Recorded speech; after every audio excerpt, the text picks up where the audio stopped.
Racikan berita. Yang terhormat Bapak Ibu sekalian, di sini hadir mendampingi saya pimpinan BAP DPD RI sebagai ketua. Periode lalu saya ketua, jadi beliau melanjutkan ketua di Badan Akuntabilitas Publik. Kemudian Pak Abdul Hakim dari Lampung.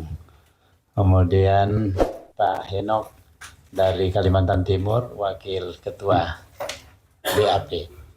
Ya, nanti ada Pak Dr. Sopyan Hasdam sebagai ketua Komite 1 yang membidangi masalah politik.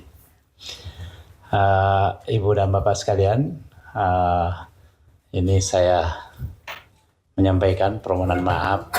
Udah semenjak beberapa hari lalu Pak Marwan Batubara, ini sahabat saya, sudah menyampaikan surat untuk bersilaturahmi dengan pimpinan DPD, tapi kami baru saja menghadapi banyak sekali agenda-agenda, sehingga untuk mengatur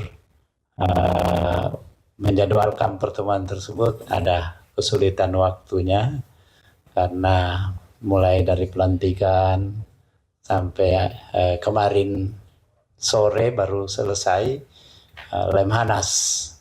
Ya, ada Lemhanas juga, Pak.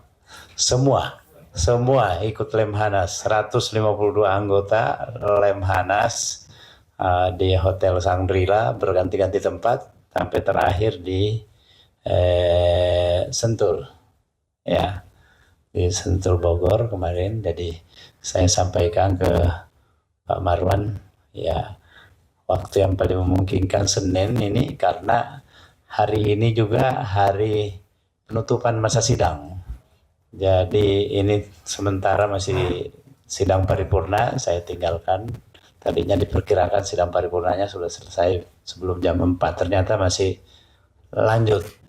Besok sudah harus berada di daerah, ya, masa reses. Ya, jadi saya bagi tugas ketua melanjutkan sidang paripurna. Saya menerima Ibu dan Bapak sekalian. Tapi Ibu dan Bapak sekalian ini sangat familiar bagi kami. Saya selalu mengikuti podcastnya, apalagi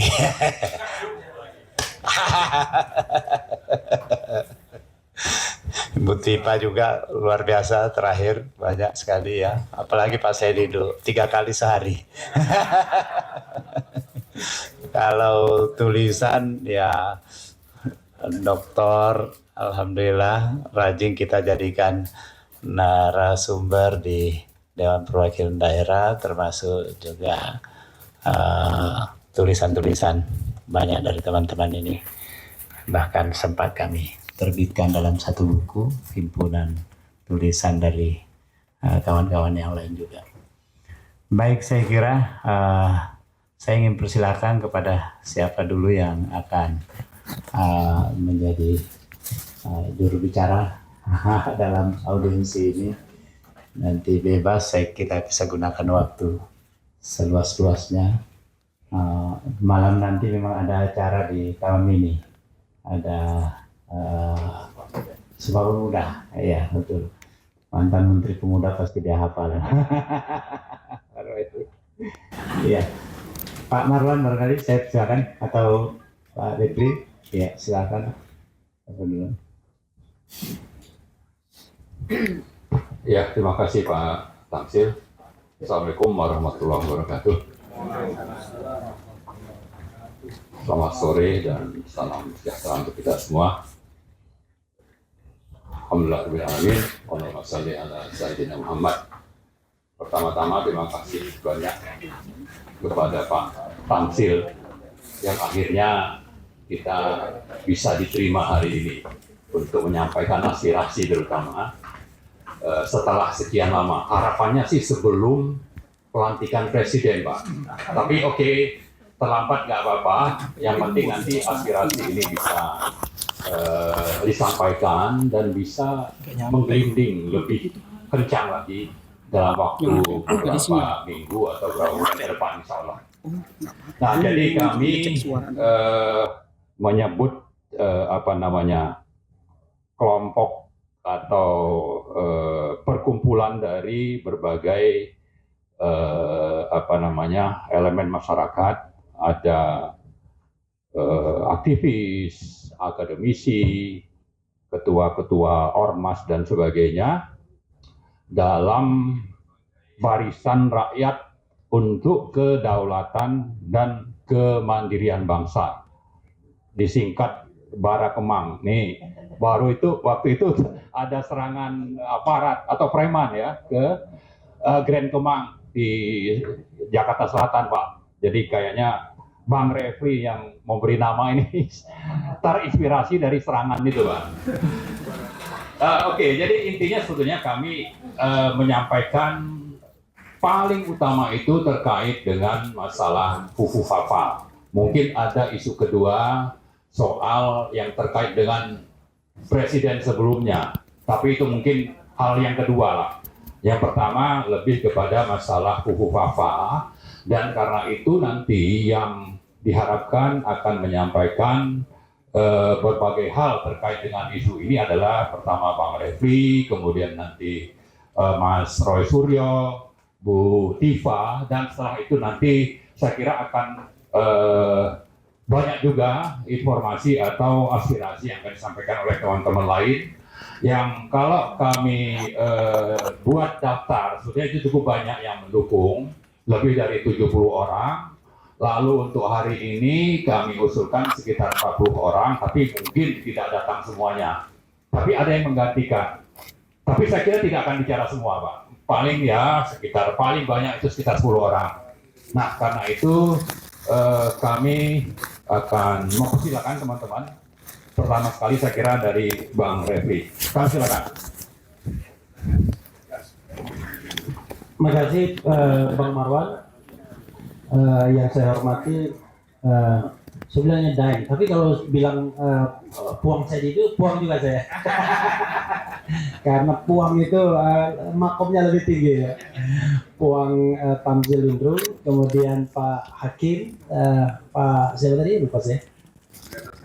Pak Seno ya, Pak Seno ya, dan Pak Sofian. Makasih banyak sudah diterima kami. Jadi pembagian tugasnya, saya mau bicara aspek hukum tata negaranya langsung saja, waktu tidak banyak.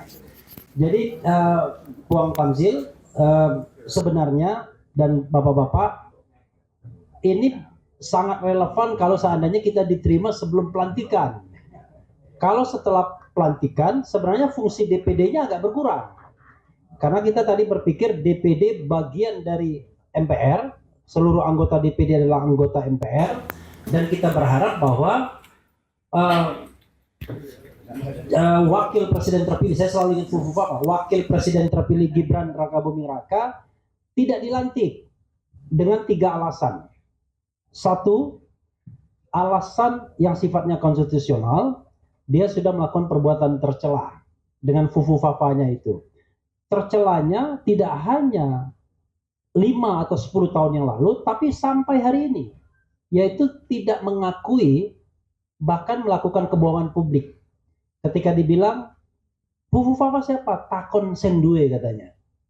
Tanya yang punya. Kan berarti dia tidak mengakui, padahal nanti Mas Roy akan sampaikan 99,9%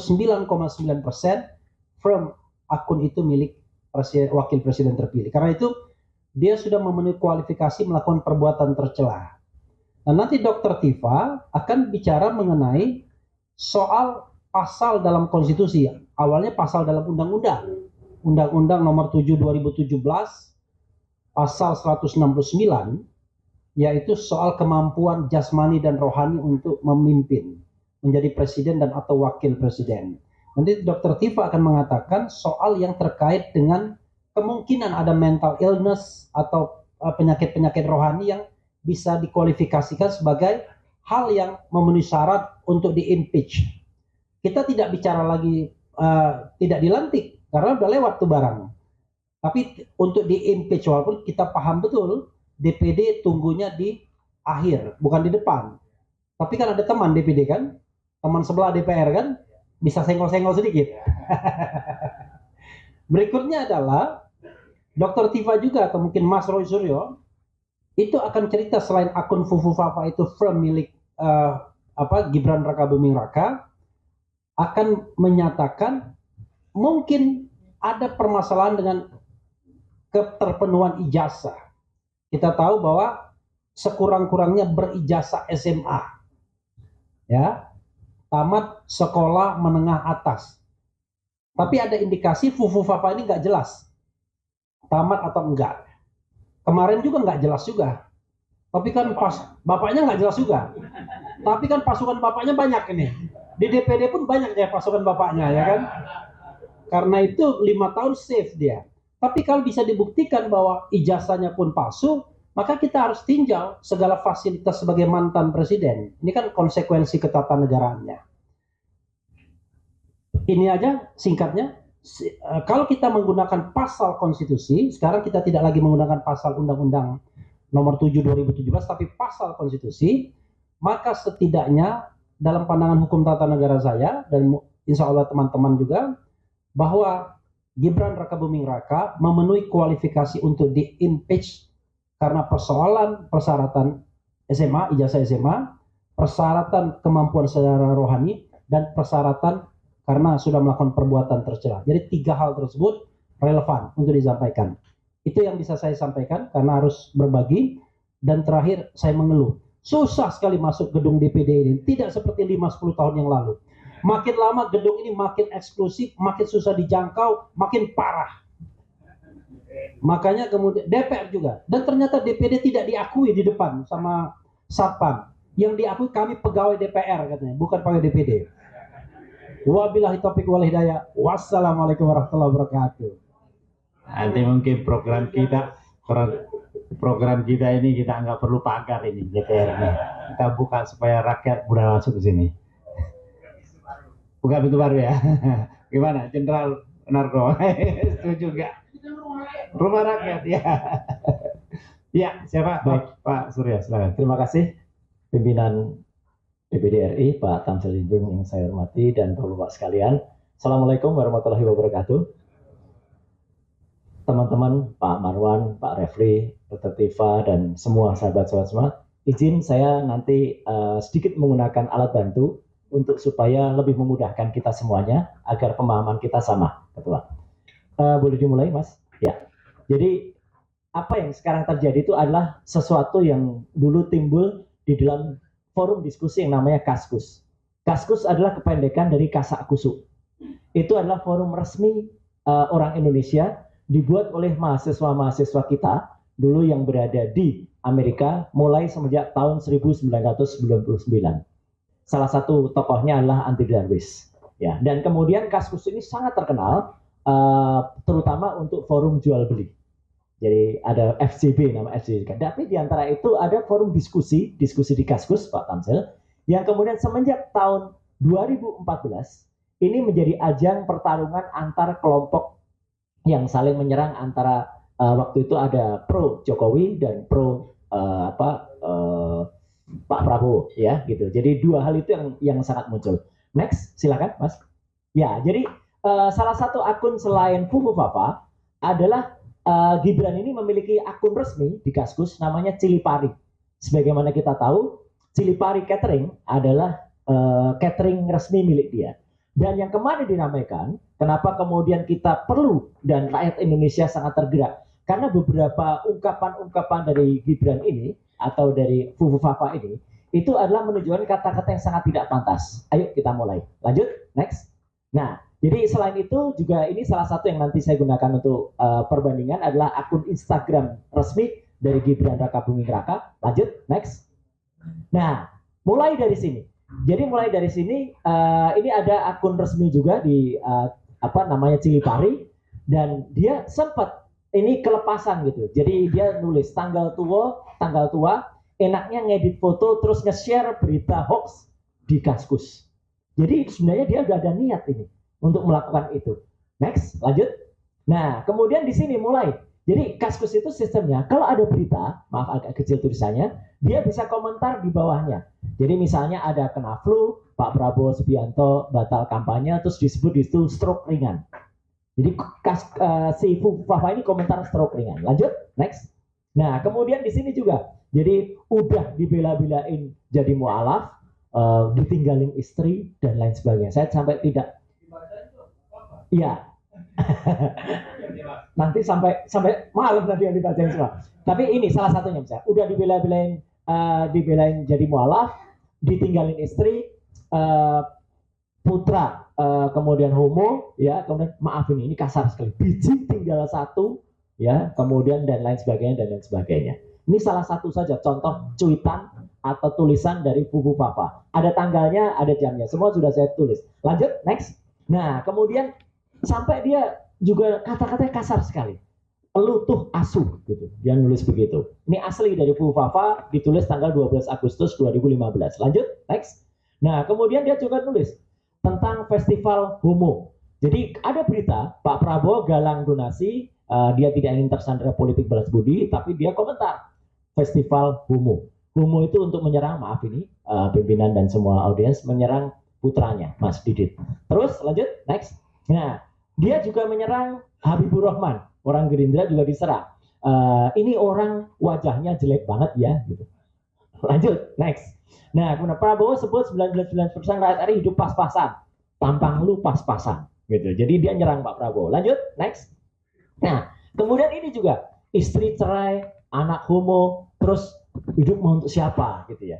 Kemudian dia kasihan capres yang anaknya fashion designer homo. Artinya dia selalu menyerang dengan hal-hal sangat pribadi, ya, gitu. Lanjut, next. Nah, agak kecil tulisannya, kasihan lu wok, gitu. Jadi dia sengaja menyerang. Lanjut, next. Terus nah, ada satu ini dengan Andi Arief waktu itu, ketika Mas Andi Arief itu menyampaikan soal dia mau menunjukkan putra pertama Jokowi kok menghilang, tapi dia jawab, gua nggak menghilang. Lanjut, next. Prabowo nilai ada banyak pemain di Indonesia pandai acting. Dia terus nulis juga, keponakan lu juga jago acting di ranjang. Maaf ini bawahnya tidak kuasa saya baca ya. Dini, Dini gitu. Lanjut, next. Nah, gitu. Ini mohon maaf saya tidak tega untuk membacanya, ya. Sapi, ya. Ini pada yang ngomongin bokep ya, gitu. Muka pembantu dan lain sebagainya. Next. Next. Enggak, artinya Bapak dan Ibu semua, kata-kata yang ditulis ini sangat-sangat keras dan ini kemudian ada nyinjir umbowo, cerai sama istri, pas mau rujuk tapi nggak jadi, anaknya homo. Lanjut, next. Semua ada tanggalnya, semua ada bulannya, jamnya dan lain sebagainya. Next. Yang dia sudah sampai dia buat stiker, maaf ini, Prabowo, ya. Terus next. Ini juga ya dia nyerang soal yang sudah ini nyerang agama sebenarnya. Tapi karena tidak terlalu keras ya, tapi maksud saya ini sudah nyerang junjungan gitu ya. Jadi junjungan, unta dan lain sebagainya. Keras banget ini sebenarnya. Next. Nah ini kemudian pengamat gitu. Jelek banget bahasanya ya, gitu pengamat alat kelamin laki-laki gitu ya. Kemudian ganteng-ganteng, nah itu alat kelamin lagi. Jadi tulisan-tulisan dia tuh soal selalu alat kelamin, selalu kata-kata kasar, selalu, dan makanya kan kita bertanya, siapa sih Fufu Fafa ini? Lanjut, next. Nah gitu, jadi terus ya, lanjut, next gitu. Jadi dia nyerang capres kalau Prabowo buta hatinya, kemudian Indonesia tidak damai, tanpa Prabowo Indonesia damai. Lanjut, next. Nah, sama dia membayangkan nih, nanti mungkin Dr. Tifa bisa menjelaskan ya, psikiatri anak ini kacau gitu. Mau membayangkan Prabowo yang mendaki gunung Semeru, terus pas sampai puncak dia mengibarkan, terus dia turun ke bawah jadi landak ya, kok bisa jadi landak itu ya, gitu. Kemudian pas sampai di bawah ia langsung membeli jagung bakar. Jadi ini pikirannya meloncat-loncat ini pimpinan. Lanjut, next. Nah ini banyak kata-kata dia. Nanti semua bisa saya serahkan sebagai bukti ini ya, Mas Refli kita sudah kumpulkan. Lanjut, next. Saya nanti akan sampai ke analisisnya. Lanjut, supaya tidak terlalu lama. Karena kata-katanya ya isinya banyak sekali keras. Lanjut, next. Nah, kemudian dia ini, dia nulis, ketika ada berita tentang Pak Prabowo belepotan tinta usai nyoblos, Pak Prabowo menunjukkan tangan. Kemudian asosiasi dia langsung kasihan Om Wowo. Sudah lama cerai, jadi nggak pernah celup-celup lagi. Jadi dia langsung mengasosiasikan tangan yang berlepotan tuh habis nyelup-nyelup sesuatu gitu. Pengertiannya, Mas Anies pastikan nikah massal ketika Mas Anies menjadi gubernur DKI, dia langsung komentar, Wowo suruh ikut. Gitu. Ini kan kasar banget gitu. Lanjut, next. Nah, istri cerai, anak homo, terus mau lebaran sama siapa? Kasihan capres yang anaknya fashion designer homo. Terus, next. Terus lagi. Nah, kemudian udah dibela-belain jadi mualaf ini yang tadi ya, tapi saya khususkan saja. Lanjut, next. Nah, mulai kita pada analisis, Bapak dan Ibu semua.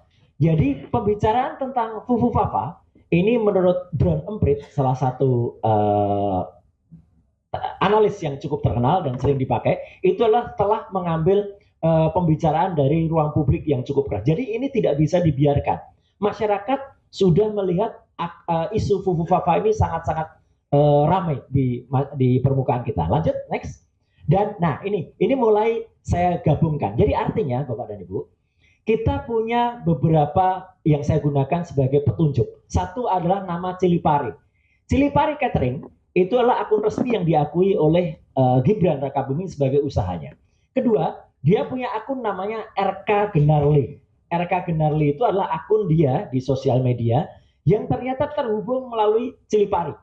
Kemudian, secara tidak sadar, dia pernah mengaku dia kehilangan password di sini. Dan ternyata dia mengeluh kehilangan password itu ada di akun Kaskus, yang juga ada di akun RK Genarli, dan itu dipastikan oleh adiknya sendiri dengan akun @kaisangp atau Kaisang Pangarep yang dia memention atau menunjuk akun RK Genarli. Jadi ibaratnya begini Bapak dan Ibu. Kalau dalam satu tempat ada 1, 2, 3, 4, 5 ID atau identitas, 5 ini selalu terhubung.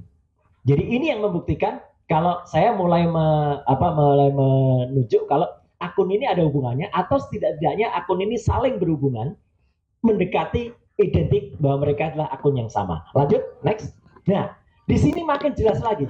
Ketika kemudian ada akun RK Genarli itu dan Cilipari, kemudian kita gunakan kalau ada akun di Kaskus, Bapak dan Ibu, kalau kita punya sesuatu, biasanya kalau kita kehilangan password, kita diminta untuk memasukkan nomor handphone atau akun untuk pemulihannya, namanya akun recovery.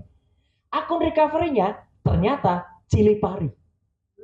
Jadi akun Kaskus Fufu Fafa, akun recovery-nya adalah Cilipari atau RK Genarli. Dan yang paling menarik Bapak dan Ibu, itu pasti selalu terhubung dengan nomor handphone. Dan nomor handphone dimasukkan adalah plus 6289750 sekian belakangnya 33.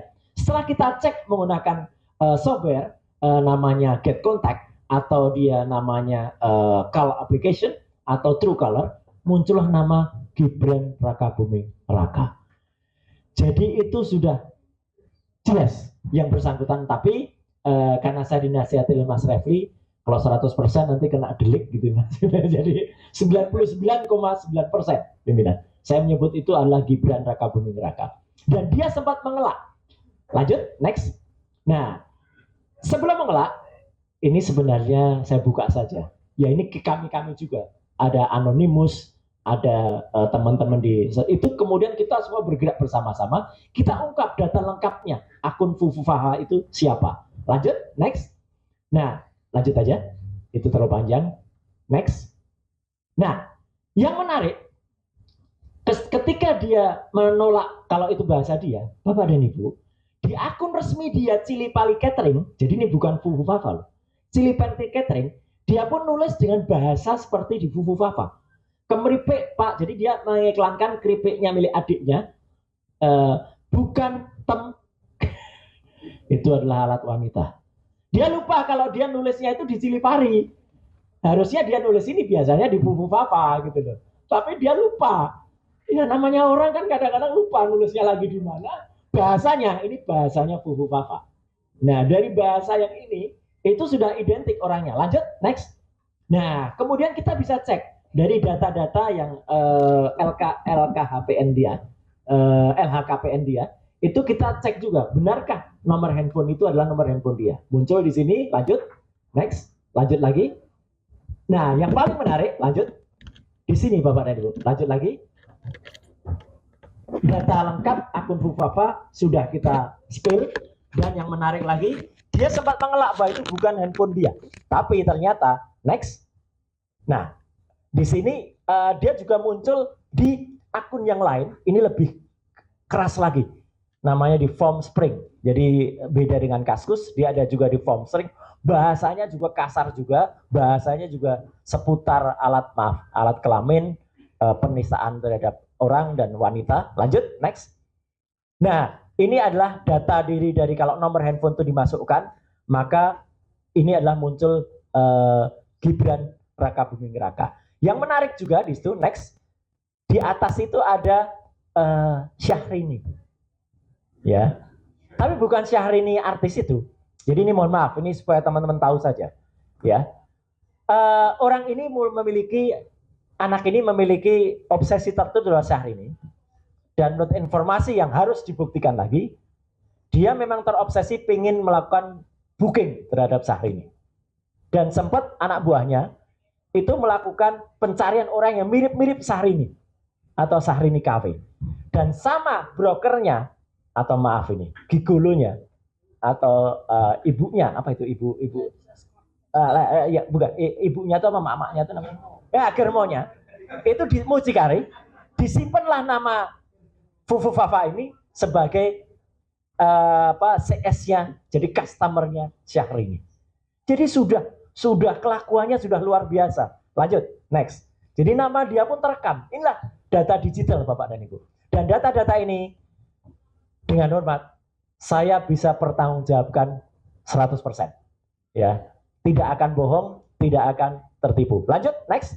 Nah, bahkan mereka berdua, ini ada rekamannya ketika diwawancara oleh kumparan.com, serta tidak sadar ketika ngobrol soal sepatu bekas, tiba-tiba Gibran ini mengatakan, oh bekas ya, pre-love Syahrini.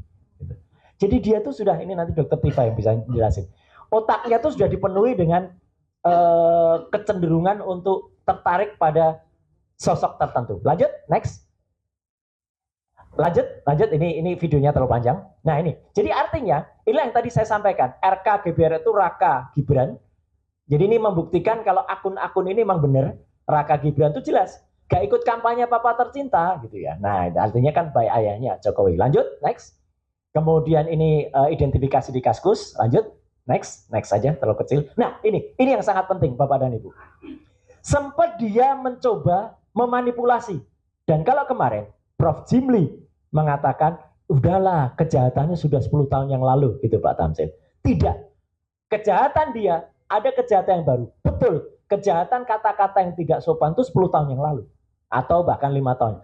Tapi dia berusaha mengubah identitasnya kemarin, ketika nomor handphone yang sudah ketahuan nomor dia, itu kemudian diubah menjadi nama Slamet. Supaya menyarukan, kan ada beberapa orang yang mencoba transfer GoPay ke dia. Dia ubah, itu pelanggaran. Dan dia juga menghapus cuitan-cuitan tadi. Itu sekarang kalau dicari, mungkin sulit untuk mencari teman-teman. Karena sudah dihapus. Alhamdulillah kita sudah selamatkan. Kita sudah capture, tidak hanya capture. Sesuai dengan Undang-Undang ITE, nomor 1 tahun 2024, saya rekam juga linknya. Jadi linknya semua ada. Jadi itu sesuai dengan Undang-Undang ITE, pasal 5 ayat 1, itu clear untuk alat bukti di kepolisian. Dan yang paling menarik, ketika dia menolak bahwa itu adalah nomor handphone dia, Bapak dan Ibu, pada form pencalonan wali kota Solo tahun 2020, dia menuliskan dengan tangan dia sendiri nama Gibran Raka Buming Raka, nomor handphonenya 089750 sekian 33. Dia lupa kalau dia dulu penuliskan nomor handphonenya adalah nomor handphone dia. Lanjut, next. Nah, Bapak dan Ibu, ini kecil-kecil, tapi ini adalah penggambaran bagaimana akun Kaskus Fufafa itu tidak hanya terhubung ke situs-situs atau pemberitaan saja, tapi dia juga terhubung ke situs porno di Rusia, terhubung ke video-video bokep atau video BF, semua ada. Dan ini adalah link yang bisa kita gambarkan, semua ada. Ada Xporn, ada kemudian Pornhub dan lain sebagainya. Lanjut, next. Nah, memang anak ini aneh. Bapak dan Ibu mungkin pernah mendengar. Dulu dia punya kafe namanya Markobar, Martabak Kota Barat di Solo. ketika belum diprotes masyarakat, salah satu gambar di Cafe Markobarnya itu adalah Illuminati, orang dengan mata satu atau Dajjal. Tapi dia beralasan, enggak kok, itu kan segitiga, simbol persatuan dari saya sama 2 temannya lagi yang usaha. Jadi menurut saya memang kalau istilahnya netizen sekarang ini suka canda di tepi jurang ini, gitu ya. Artinya nyerempet bahaya, tapi ya menurut saya sudah kelewatan. Next, saya sampai ke akhir supaya tidak terlalu lama. Next lagi. Nah, jadi ini nomornya dia 089750282233 tadi. Next. Nah, sampai dia juga melecehkan Sara, jadi tidak hanya agama, Sara, ya, teman di Papua juga dia lecehkan, kulitnya hitam lah, apalah, kayak, maaf ini, kayak monyet lah gitu, dia mengatakan begitu. Jelas itu ada kalimatnya. Next, lanjut. Kemudian dia, ini untuk menggambarkan kalau akun Cilipari, akun RK Genarli itu memang milik dia. Lanjut, next. Dan ini tadi gambar-gambar link tadi terhubung ke RedTube, Chaturbate, Xhamster, Spankbank, dan lain sebagainya. Lanjut. Lanjut. Terakhir, next.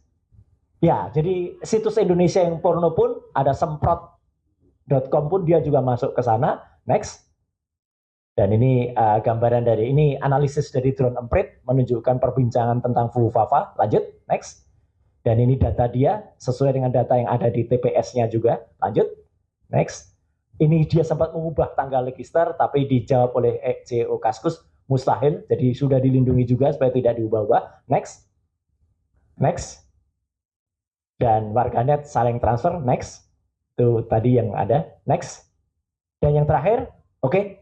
Ya, yang terakhir, pimpinan DPD yang saya hormati dan teman-teman semua. Tidak hanya saya yang sudah menyampaikan, sebenarnya videonya ada, tapi terlalu panjang untuk dimuat, jadi saya izin tidak memutarnya, tapi nanti sebagai bukti kami ke DPD, BSSN, Badan Cyber dan Sandi Negara, itu sudah mengkonfirmasi, sebenarnya akun Fufufafa itu adalah Gibran Raka Buming Raka. Dan iya, sudah BSSN, dan itu sudah dimuat di bocor alus Tempo. Dan sempat ditanyakan ke yang bersangkutan, nah inilah, anak ini bohong. Menjawab tidak. Tapi lucunya, bapak-bapak dan bapak-ibu semuanya, adiknya Kaisang Pangarep ketika ditanya menjawab itu milik Kak Gibran. Jadi anak ini bohong. Bohong dalam waktu yang belum lama. Jadi artinya kalau itu sesuai dengan undang-undang sudah melakukan tindakan tidak terpuji, saya kira benar. Sekian, terima kasih. Wassalamualaikum warahmatullahi wabarakatuh. Jadi ini kesalahan besar DPD, Pak Tamsil. Iya kan? Harusnya kita diterima sebelum pelantikan, coba bayangkan. Kita tercatat dalam sejarah punya wakil presiden yang kayak begini.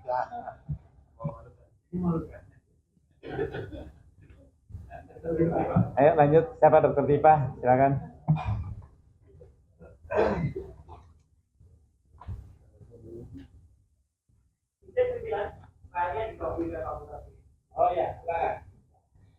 Bismillahirrahmanirrahim. Assalamualaikum warahmatullahi wabarakatuh. Bapak Ketua Pimpinan yang saya hormati, beserta jajaran, serta Bapak dan Ibu sekalian yang hadir. Saya Dr. Tifa dipercaya untuk memberikan penjelasan dari aspek kedokteran klinis, ya, sebagaimana kompetensi yang saya kuasai. Ini saya melakukan disclaimer dulu.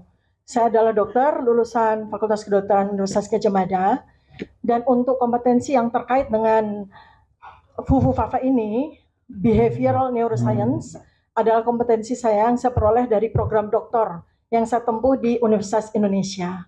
Artinya saya dokter yang cukup memiliki kompetensi untuk menyampaikan beberapa hal yang ingin saya sampaikan pada forum yang terhormat ini.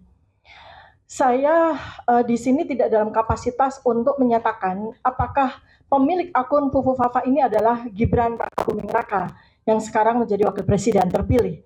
Saya hanya menyoroti dari aspek klinis apa yang saya temukan dari yang saya lakukan riset, saya lakukan analisis terhadap cuitan-cuitan dia di dalam akun Fufufafa yang mengindikasikan, yang saya lakukan assessment bahwa pemilik akun ini memang mengalami problematika dari sisi psikiatri. Dan itu jelas terlihat dari serangkaian cuitan-cuitannya yang konsisten. Artinya, kalau sebuah gejala klinis itu dilakukan secara konsisten, maka kita patut melakukan assessment. Artinya tersangka. Kalau dalam bahasa kedokteran klinis adalah suspected. Kita belum bisa menegakkan diagnosis karena menegakkan diagnosis psikiatri itu membutuhkan waktu yang lama. Pengamatan, observasi, wawancara itu dilakukan berbulan-bulan untuk bisa menegakkan diagnosis apakah seseorang itu tegak diagnosis sebagai penderita gangguan jiwa atau tidak. Jadi kalau ada orang bertanya kepada saya, mengapa seandainya pemilik akun Fufu Fafa ini adalah memang Gibran Rakabuming Raka, mengapa lolos tes kesehatan pada saat dicalonkan sebagai cawapres waktu itu?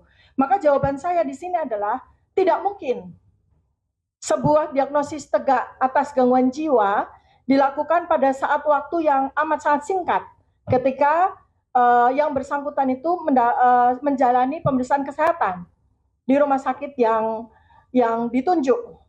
Karena pada waktu itu saya yakin bahwa alat yang dilakukan untuk melakukan penilaian kesehatan termasuk kesehatan jiwa itu tidak cukup signifikan untuk melakukan penegakan diagnosis apakah yang bersangkutan mengalami gangguan kejiwaan atau tidak.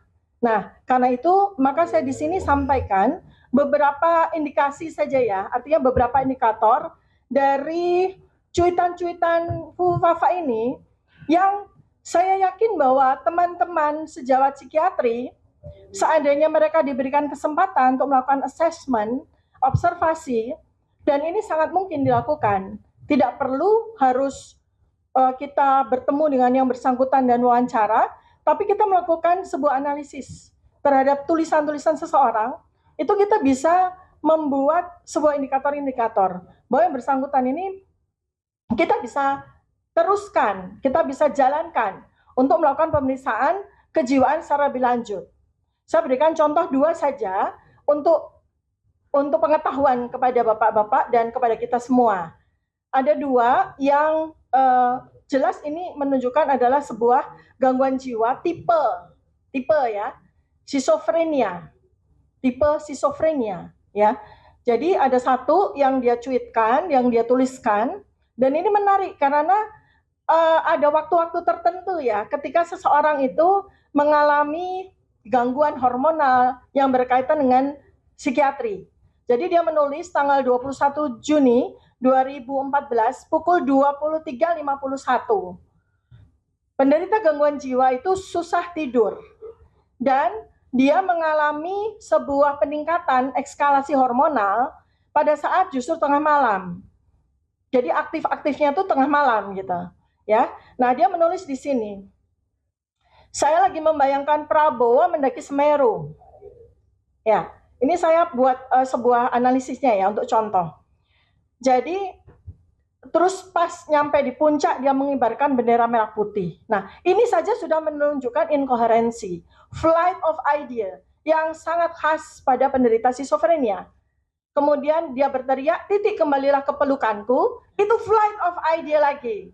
Jadi dia membayangkan karena dari konsistensi cuitan-cuitan dia sangat menghina Pak Prabowo ini sebagai seorang duda, cerai, ya, itu dia terobsesi dengan hal tersebut. Bagi dia, posisi Pak Prabowo duda dan cerai itu adalah sesuatu yang hina. Karena itu dia terus-menerus secara konsisten dia tampilkan itu dalam cuitan-cuitannya.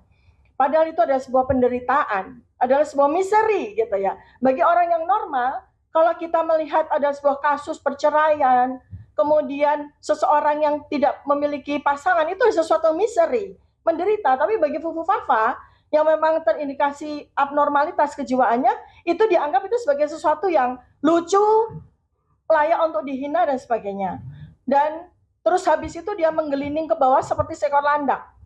Jadi dia menganggap sosok yang bernama Prabowo ini seperti binatang, yang dari gunung dia menggelinding seperti landak.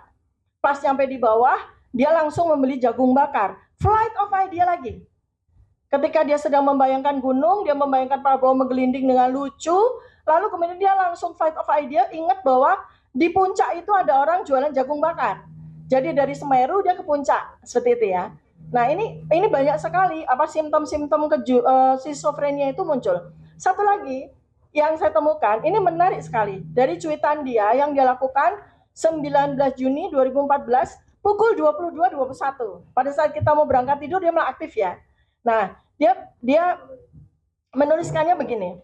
Garuda merah adalah burung yang sedang mengalami menstruasi. Dari kalimat ini saja sudah aneh ya. Garuda merah itu berarti dia sedang mengimajinasikan logo dari suatu partai tertentu. Garuda merah, ya. Burung yang sedang menstruasi, kok bisa menstruasi? Flight of idea-nya dia itu mendisosiasikan merah dengan menstruasi. Kan ini aneh ya. Garuda merah, burung sedang menstruasi. Segera beli pembalut biar nggak bocor. Kita mengasosiasikan bahwa seseorang yang pada waktu tahun 2014 itu sering sekali menyebutkan bocor adalah Pak Prabowo pada saat kampanye pada waktu itu ya. Jadi dia membuat itu sebagai sebuah fantasi yang deluktif sifatnya, bersifat paham sifatnya ya. Tapi kalau beli pembalut jangan di malam hari, nah ntar bisa diculik kampret. Nah kita kan ingat ya waktu itu ya, kampret, kadrun dan sebagainya kan.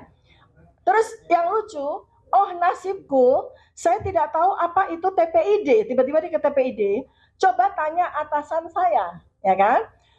Langsung di kalimat berikutnya, kuda-kudaku yang lucu, oh Fadlizonku yang makin bulat. Nah tiba-tiba dia ingat sama Pak Fadlizon. Terus kalimat berikutnya lagi, buku adalah jendela dunia. Tabloid obor rakyat adalah apa ya? Nah bingung dia. Nah terus saya tiba-tiba lagi di dalam kalimat berikutnya, saya pengen belusukan ke pasar, tapi kuda saya nggak boleh ikut. Tiba-tiba dari buku, dari Fadlizon yang bulat, tiba-tiba buku, belusukan ke pasar, tapi kuda saya nggak boleh ikut. Dia mengasosiasikan lagi dengan Prabowo yang menyukai kuda, ya kan? Terus besok ya debat cawapres aja kan? Ya udah, saya tidur di rumah aja. Kalimat berikutnya, bingung mau ngirim cendol ke siapa? Kirim ke saya saja ya. Coba. Dari satu paragraf aja jelas menunjukkan sebuah kompleksitas kejiwaan yang ini kalau kita baca ribuan kalimat-kalimat yang dia cuitkan, kurang lebih 5.000 ya, yang sudah dihapus ada 2.100, kita akan jelas bisa melakukan penegakan diagnosis seseorang ini menderita skizofrenia jelas. Kalau perlu dikirim ke rumah sakitnya ayahandanya Pak Roy Suryo, Rumah Sakit Jiwa Puri Nirmala, karena saya yakin bahwa ini akan tegak diagnosis. Nah, saya ingin menyampaikan bahwa tidak hanya soal perbuatan tercela, karena perbuatan tercela secara undang-undang itu layak sekali untuk menjadi pasal pemakzulan. Tetapi buat saya adalah yang lebih mengkhawatirkan lagi, yang lebih bahaya lagi adalah apabila seseorang tersebut memiliki sebuah jabatan yang amat sangat penting bagi kelangsungan dari negara, bangsa, dan keselamatan dari seluruh rakyat Indonesia. Bagaimana mungkin seseorang yang jelas menunjukkan ada indikasi-indikasi mengalami gangguan kejiwaan seperti ini dipercaya untuk membuat kebijakan-kebijakan yang berkaitan dengan keselamatan seluruh bangsa dan negara ini. Demikian Bapak Pimpinan dan Bapak Ibu sekalian, mudah-mudahan bisa menjadi insight, sebab saya juga tidak mau terlalu panjang, mungkin Bapak dan Ibu akan ada yang ingin bisa disampaikan. Terima kasih. Billahi taufiq wal hidayah. Assalamualaikum warahmatullahi wabarakatuh. Terima kasih Dr. Tipa. Yang lain? Oh ya, silakan. Ada yang terlewat tadi dari Mas Roy. Silakan. Iya. Izin tadi topiknya lain pimpinan. Jadi saya diingatkan tadi Dr. Tipa lebih ke soal kesehatan. Saya menambahkan bahwa syarat minimal untuk menjadi seorang calon wakil presiden waktu masih calon adalah setidaknya dia lulus SMA. Nah, saya dan Dr. Rifa itu sudah sering melakukan penelitian dan kemudian kita publish melalui Twitter atau melalui sosmed bahwa yang bersangkutan itu pernah memang sekolah 2 tahun, hanya 2 tahun saja di sekolah Santo Yosef di Solo. Padahal waktu dia sekolah SMA 2 tahun itu ayahnya Pak Joko Widodo itu masih wali kota Solo. Berarti sebenarnya masih memiliki kekuasaan untuk sebenarnya mudah untuk loh. Tapi tidak. Dia hanya menjalani sekolah selama 2 tahun. Setelah itu dia pindah ke salah satu high school konon di Singapura. Saya sebut konon. Karena di Singapura dia meneruskan SMA itu 3 tahun lagi pimpinan. Jadi artinya kalau dijumlah SMA-nya 5 tahun. Kenapa harus sampai 3 tahun lagi di Singapura? Apa yang terjadi? Sudah itu mendadak dalam situs wali kota Solo, pemerintah kota Solo, tertulis dia menyelesaikan pendidikan di University of Bradford. Padahal tidak ada University of Bradford di Singapura. Adanya MIDS. Dan MIDS di Singapura itu ternyata sudah tidak ada hubungan lagi dengan University of Bradford. Dan masih tercatat di situs wali kota Solo, adalah sampai sekarang masih ada.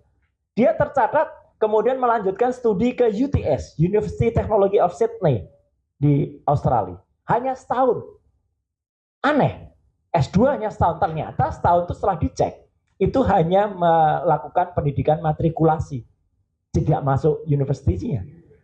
Jadi dia tidak pernah lulus. Bahkan Diknas, Dikdikbud waktu itu, mengeluarkan ijazah penyetaraan yang di surat keterangan yang ada di Australia itu ternyata pimpinan itu hanya setara SMK, turun lagi malahan sebenarnya. Jadi sebenarnya kalau dari sisi soal pendidikannya, si wakil presiden sekarang ini memang sangat bermasalah. Maka pimpinan dan Bapak Ibu semua, saya tidak ada khawatirnya sekarang, tidak hanya 99%. Ya di depan DPD saya menyatakan kalau memang Fufu Fafa ini, nah ini saya pakai kaos Fufu Fafa nih pimpinan. Wajahnya jelas ini. Ini kaos lain lagi nih yang kemarin. Lain. Nah, lain kan? Wajahnya jelas pimpinan. Jadi kemarin Kurban Mulyono, ada adik Fufu Fafa. Nah, ini Fufu Fafanya langsung. Jadi mohon tindakan jelas dan tegas dari wakil kami di Dewan Perwakilan Daerah. Terima kasih. Assalamualaikum. Baik, terima kasih terutama kepada 3 pakar kita dari sisi hukum, kemudian masalah kesehatan, lalu masalah IT. Berikutnya nanti akan dilanjutkan oleh Pak Narko, Pak Said Didu, Pak Antoni, Pak Musni, dan mungkin beberapa teman dari belakang. Singkat-singkat saja. Ya, terima kasih. Silakan Pak Narko.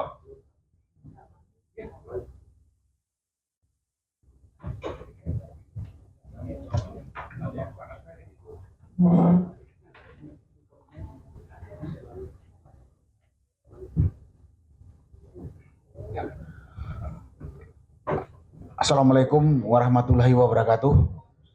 Salam sejahtera bagi kita semua, Bapak pimpinan rapat dan seluruh anggota pimpinan, rekan-rekan, Bapak Ibu yang saya hormati dan saya muliakan. Terima kasih saya diberi kesempatan. Saya melihatnya dari sisi sosial, Pak. Semuanya sudah jelas yang disampaikan oleh Pak Roy dan Bu Tifa. Ini orang tidak normal, abnormal. Singkatnya gitu aja kalau nggak mau bilang sakit jiwa gitu, Pak.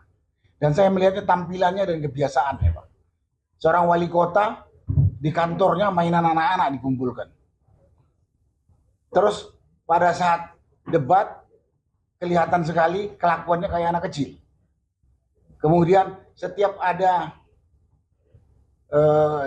dia suka keluyuran atau suka belusukan juga itu ke pesantren kemana gitu. Kan nanti kalau ditanya, saya ingat dia datang ke salah satu pesantren mungkin di Jawa waktu dia di Solo, dikatakan apa kiat Bapak Wali Kota bisa seperti ini? Apa dia jawab? Saya masih ingat. Dia jawab, kau turutin saja nasihat guru, kau nanti akan maju seperti saya. Terus kemarin hari kedua dia belusukan ke salah satu pembangun MRT. Ya mungkin di salah satu pembangun MRT. Kemudian ditanya oleh wartawan, apa harapan Bapak dengan pembangunan ini? langsung dia ambil mic, kasihkan, wamen, jawab. Dari sini, ini kan bukan pemimpin. Dan lain-lain, tampilannya yang miring-miring dan segala macam itu. Menurut saya ini penghinaan buat kita yang normal nih Pak. Terutama anak muda dipimpin oleh orang seperti ini. Saya ngeliatnya sih Pak, nggak pantas.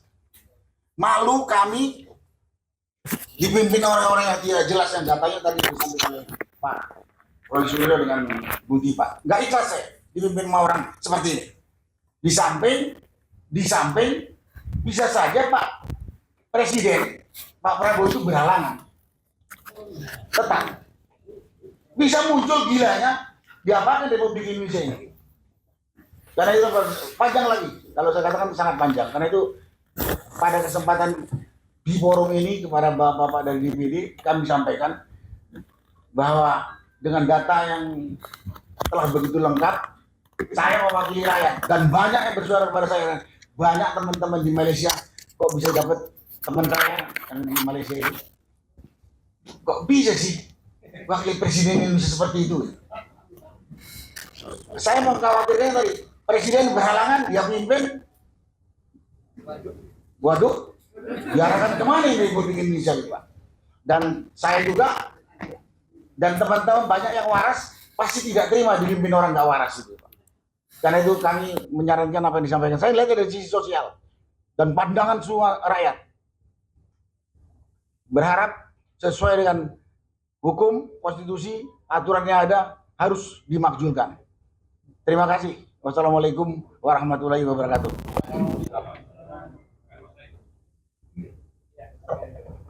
Terima kasih. Assalamualaikum warahmatullahi wabarakatuh. Bapak pimpinan DPD yang kami hormati, Bapak-bapak dan Ibu, terima kasih atas kesempatan ini.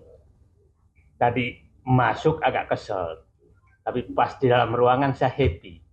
Kenapa saya nggak melihat foto Pupu Papa di sini? Ini pukul langsung. Jadi bukan sindiran. Dia tahu kita mau datang, mungkin diganti dulu. Jadi kelihatannya membuat saya happy. Saya nggak bayang kalau ketemu foto Pupu Papa di sini agak.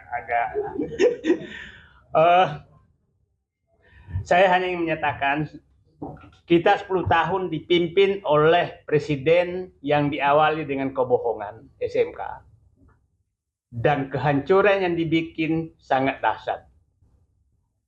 Jangan lagi kita dipimpin oleh selain pembohong, kasar, dan lain-lain yang diucapkan tadi. Turunan dari yang lalu. Tambahan dari yang lalu. Turunan dan tambahan. Kalau hanya turunan sama, jadi turunan dan tambahan yang lalu. Karena sudah sangat demikian dan dirancang oleh keluarga dia.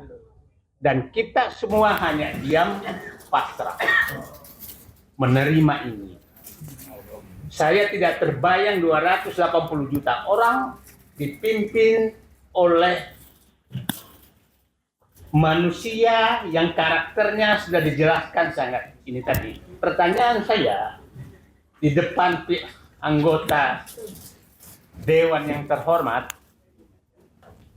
saya tidak bisa membayangkan negeri ini kalau terjadi apa-apa terhadap Prabowo dan kita dipimpin oleh Gibran. Saya tidak bisa terbayang. Setiap saya melihat langkahnya, saya kok ada pemimpin negara besar seperti ini, dan kok saya menjadi rakyatnya gitu.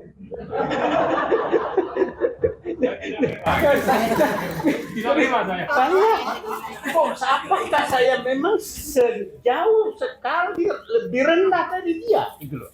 Itu yang selalu terbayang di hati saya. Jadi pada kesempatan ini saya mengusulkan ke anggota ke DPD yang terhormat agar ke depan betul-betul periksa kejiwaan baik-baik calon pimpinan kita, karena kita kecolongan lagi yang sangat dahsyat, kecolongan konstitusi, kecolongan psikologis, kecolongan macam-macam.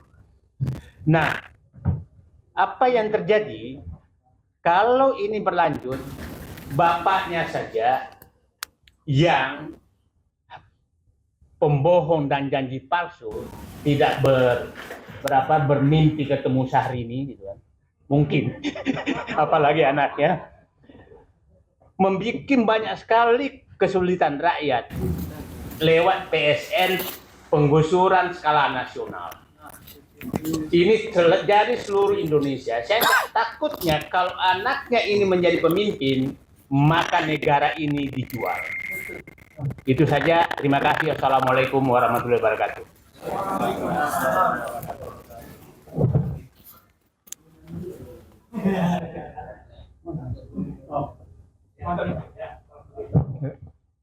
Terima kasih pimpinan DPD yang terhormat, kawan-kawan, Bapak Ibu sekalian di sini.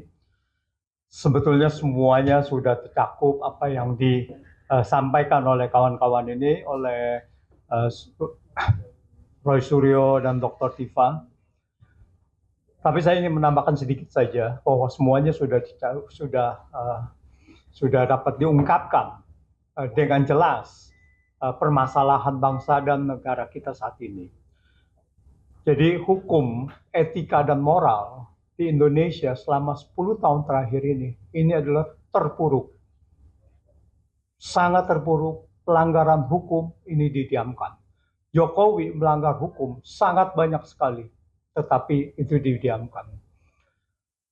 Sampai dia lengser, ya kita sudah juga audiensi kepada DPD pada saat itu untuk petisi 100 untuk makzulkan Jokowi. Jadi kita terang-terangan bahwa pada saat itu Jokowi itu sudah pantas untuk dimakzulkan. Tetapi kekuatan politik itu lebih besar daripada kekuatan hukum di negara kita ini. Bahwa Gibran naik saat ini adalah bukan kecelakaan, tetapi ini adalah desain. Desain dan sengaja oleh Jokowi. Awalnya Jokowi ingin memperpanjang jabatan sampai 2027. Mungkin kita semua masih ingat. Ya, 2024 sampai 2027. Para menteri mengatakan itu untuk kompensasi COVID. Ya, COVID 3 tahun, 2020 sampai 2022. Untuk mengkompensasi COVID, maka dimintakan Jokowi itu menjabat sampai 2027. Tapi intinya adalah bahwa 2027 itu Gibran sudah 40 tahun. Ini adalah desainnya. Tapi begitu dia tidak bisa, begitu ditolak, dia masuk kepada yang kedua, yaitu perpanjangan masa jabatan menjadi 3 periode. Nah, ini adalah satu desain dari Jokowi untuk menguasai negara ini. Nah, 3 periode tidak berhasil. Lalu terpaksa dia untuk menaikkan Gibran menjadi wakil presiden. Kalau itu waktu berhasil 2027 atau 3 periode, maka di tahun 2027 Gibran sudah akan menjadi calon presiden. Karena sudah 40 tahun. Tetapi dengan tidak ada kekuatan itu, maka Gibran dicalonkan menjadi wakil presiden dengan mengkudeta konstitusi. Saya sebutnya constitutional coup. Apa artinya? Artinya seolah-olah ini sah, tetapi dengan merubah konstitusi yang harusnya tidak sah, tetapi menjadi sah dengan merubah konstitusi. Dan cara merubahnya konstitusi juga melanggar. Sebetulnya itu tidak sah. Sudah melanggar, dibuktikan melanggar etika. Etika berat. Tetapi permasalahannya adalah pelanggaran etika berat ini tidak diikuti dengan pembatalan putusan MK nomor 90 ini. Harusnya adalah pembatalan putusan itu sendiri. Tetapi semuanya di sini bermain. Nah, kemudian kita tahu bahwa dia menjadi calon presiden meskipun pada saat itu peraturan KPU-nya belum dirubah. Itu menjadi masalah lagi yang digugat lagi di PT UN. Tetapi sekali lagi itu digagalkan. Jadi hukum ini sudah menjadi hukum Jokowi. Kalau kita diamkan, negara ini akan terpuruk. Apalagi tadi kalau dikatakan bahwa Prabowo akan menjadi berhalangan tetap. Sudah ditolak, tidak diterima. Nah, di sini bahayanya. Setelah itu kasus Fufu Fafa ini menjadi puncaknya, bahwa kita buktikan bahwa ini anak tidak normal, ini anak sakit. Ya, menurut Dokter Tifa, gejala skizofrenia. Jadi kalau ini untuk menjadi wakil presidennya tidak pantas. Jadi oleh karena itu, kalau ini semua kita didiamkan, maka Indonesia saat ini menjadi negara yang tidak ada hukum, tidak beretika, dan tidak bermoral. Jadi ini tanggung jawab kita semua untuk meluruskan ini. Nah, bagaimana DPD kami harapkan dapat menyuarakan ini bersama kami. Terima kasih. Ya, terima kasih Pak Antoni, Pak Musni. Nanti mungkin teman-teman dari Bandung juga akan bicara. Silakan Pak Musni, singkat-singkat saja. Terima kasih. Assalamualaikum warahmatullahi wabarakatuh. Terhormat pimpinan, saya mengamati tren yang terjadi sekarang ini. Kalau kita biarkan, maka Fufu Fafa itu akan menjadi Presiden Republik Indonesia. Mengapa? Apa yang dilakukan Jokowi itu dia lakukan. Dan setiap kesempatan dia datang ke masyarakat membawa sesuatu dan masyarakat mengalu-alukan pada dia. Itu tanda bahwa dia akan memimpin kita. Padahal tadi sudah digambarkan dengan sangat baik. Ini adalah persoalan yang sangat serius bagi kita. Saya termasuk orang yang sangat berdosa karena menulis buku Jokowi Satrio Piningit. Dan di berbagai tempat saya dihujat. Tetapi itu ijtihad politik. Saya mendengarkan suara di masyarakat waktu saya melakukan penelitian di Solo. Tapi ternyata itu adalah bohong belaka. Apa yang dia tampilkan itu menipu kita semuanya. Jadi kita semua tertipu. Tetapi dia menggunakan instrumen kekuasaan untuk mempertahankan kekuasaan. Dan nampaknya Fufu Fafa itu melakukan seperti itu. Sebelum terlalu jauh, maka nggak ada pilihan. Tadi di Pak Marwan ajak saya harus datang. Kenapa? Karena ini berbahaya pada negeri ini. Orang yang nggak jelas pendidikannya, seperti bapaknya juga. Kemudian tadi sudah digambarkan dengan sangat baik masalah mentalnya itu sendiri, dan penampilan dia itu ngomong saja nggak benar. Terus kita ini disuruh pimpin orang seperti ini. Jadi tidak ada pilihan teman-teman semuanya. Kita harus bergerak. Apapun juga resikonya, Pak. Apapun juga resikonya. Saya pernah di penjara di masa Orde Baru itu 7 bulan. Jadi saya pasti ada semangat untuk berjuang sendiri, Pak. Berjuang. Kalau gitu kita tunggu buku berikutnya. Ya, jadi ini barangkali saya ingin sampaikan pada kita semua dan seluruh bangsa Indonesia. Jangan lagi kita tertipu dengan keadaan sekarang ini. Nampaknya sekarang ini telah mulai tergalang kekuasaan. Kekuasaan itu sendiri mencengkeram kita semuanya. Dan kalau rakyat ini diam, maka akan terjadi seperti yang kita bayangkan. Kita ini orang berpendidikan semuanya, jadi kita bisa memprediksi apa yang bakal terjadi. Dan itu saya nggak ingin terjadi seperti itu. Terima kasih. Assalamualaikum warahmatullahi wabarakatuh. Assalamualaikum. Ini namanya istilahnya ditangkap kawang, tidak ditangkap kewajiban. Ya, baik Pak Rizal, setelah itu nanti Om Lim sama Pak Safril ya. Silakan Pak Rizal. Baik, tinggi. Assalamualaikum warahmatullahi wabarakatuh. Pimpinan DPD yang saya hormati, saya memperkuat dari aspek hukum sebagaimana disampaikan oleh Pak Refli Harun. 3 hal yang ingin dikemukakan. Yang pertama berkaitan dengan awalnya tidak dilantik Gibran, sekarang sudah dilantik, berarti masuk dalam kategori pemakzulan. Karena di dalam pasal 7A Undang-Undang Dasar 45 itu presiden dan atau wakil presiden. Untuk dua hal yang terkena padanya, satu tidak memenuhi syarat, dan yang kedua perbuatan tercela. Kan kita ketahui bahwa bisa di-impeachment jika melakukan pengkhianatan negara, korupsi, tindak pidana berat, lalu ada perbuatan tercela dan tidak memenuhi syarat. Saya kira dua-duanya tadi sudah diungkapkan tentang itu, tidak memenuhi syarat dan perbuatan tercela. Jadi sudah bisa masuk kategori impeachment. Yang kedua adalah bahwa ini juga masuk apa yang ditetapkan oleh MPR TAP nomor 6 tahun 2001 soal etika kehidupan berbangsa. Di situ disebutkan bahwa perlu mundur pejabat negara atau penyelenggara negara yang melakukan pelanggaran atas kaidah dan sistem nilai atau tidak mampu. Saya kira masuk kategori itu. Gitu.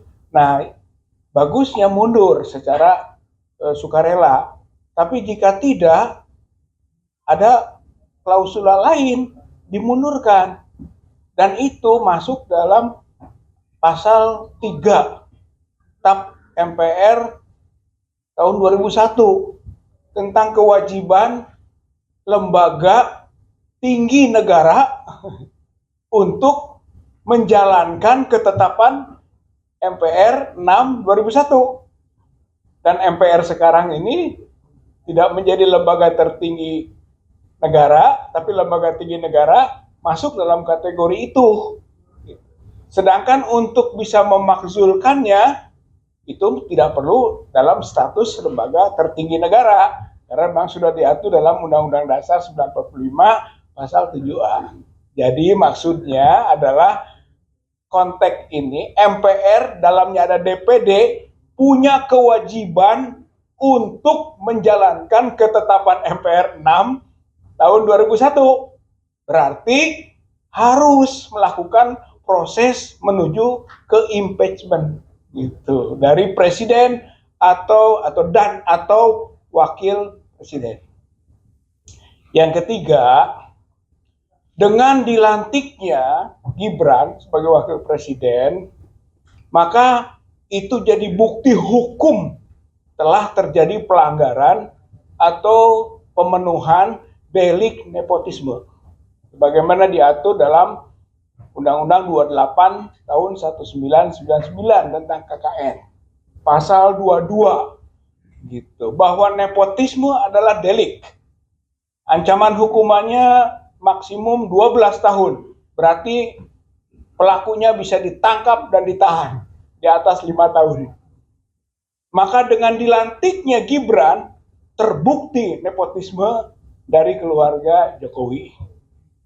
Jokowi, Iriana, Anwar Usman, dan Gibran itu bisa diproses hukum.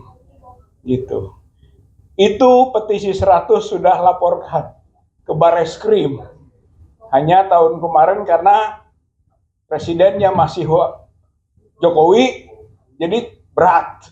Nah sekarang sudah turun Jokowinya. Maka mudah-mudahan kita dorong supaya proses berjalan. Atau kalau enggak, kita buat aduan ulang, laporan ulang untuk melakukan desakan baru agar Jokowi, Iriana, Anwar Usman, dan Gibran itu diproses hukum. Karena sudah terbukti nepotisme dengan dilantiknya 20 Oktober. Tadinya prediksi tentang nepotisme, sekarang terbukti secara hukum. Begitu. Bahwa keluarga Jokowi melakukan delik nepotisme sebagaimana diatur dalam Undang-Undang 28 tahun 1999 pasal 22, 12 tahun lumayan. Saya kira ini saja, mudah-mudahan DPD sebagai elemen dari kamar satu di samping kamar lainnya DPR itu kena pasal 3 itu ketetapan MPR nomor 6 tahun 2001 wajib untuk menjalankan ketetapan MPR 6 2001. Terima kasih. Assalamualaikum warahmatullahi wabarakatuh.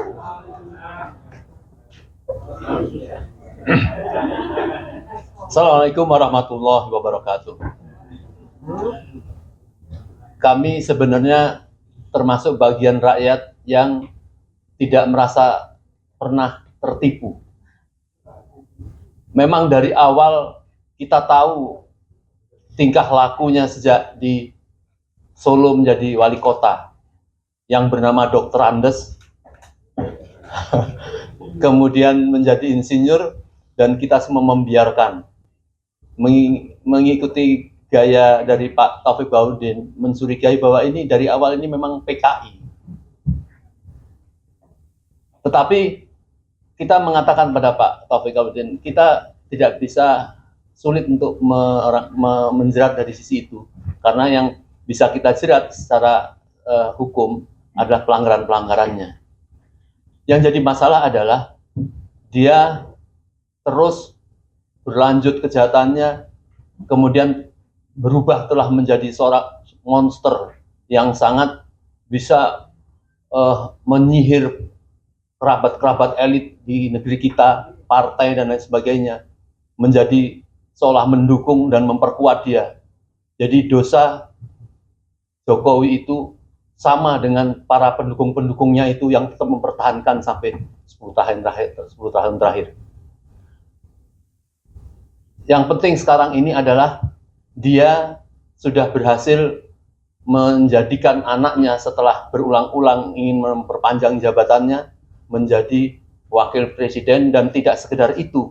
Inilah alat untuk dia tetap memperpanjang, untuk memperdalam kehancuran Indonesia yang dianggap dia belum sempurna, dan dia merasa tetap bisa memperkosa Bapak Presiden Prabowo untuk mengatur-ngatur yang kita kenal kemarin itu adalah 13 Oktober di Solo.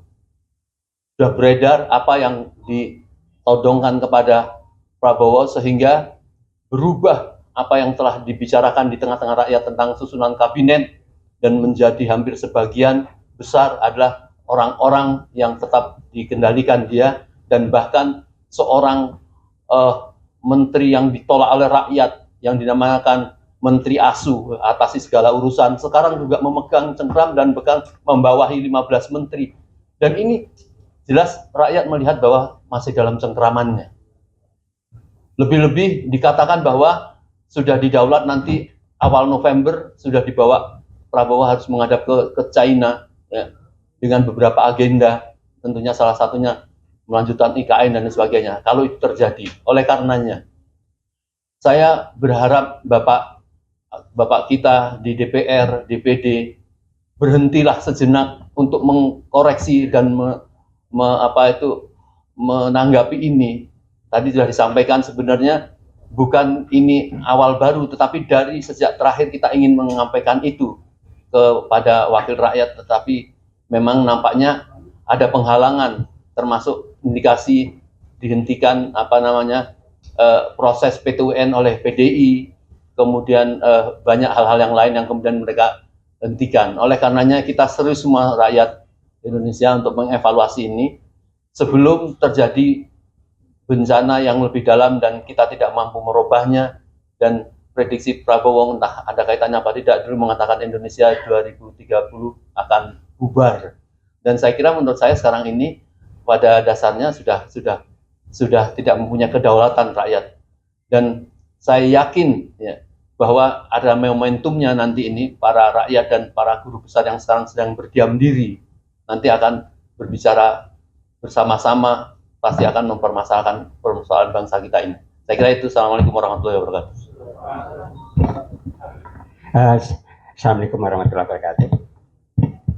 Sedikit saya ingin menambahkan yang dijelaskan oleh Pak Profesor Antoni. Ya. Tapi sebelum saya menambahkan, saya ingin koreksi sedikit apa yang disampaikan oleh Pak Rizal Fadilah. pengajuan kepada Barreskrim itu tidak saja oleh petisi 100 tapi juga oleh FOR asli, yaitu Forum Alumni Perguruan Tinggi Berijazah Asli. Ketuanya Pak, nah ini beliau ketuanya dari Capak ITB.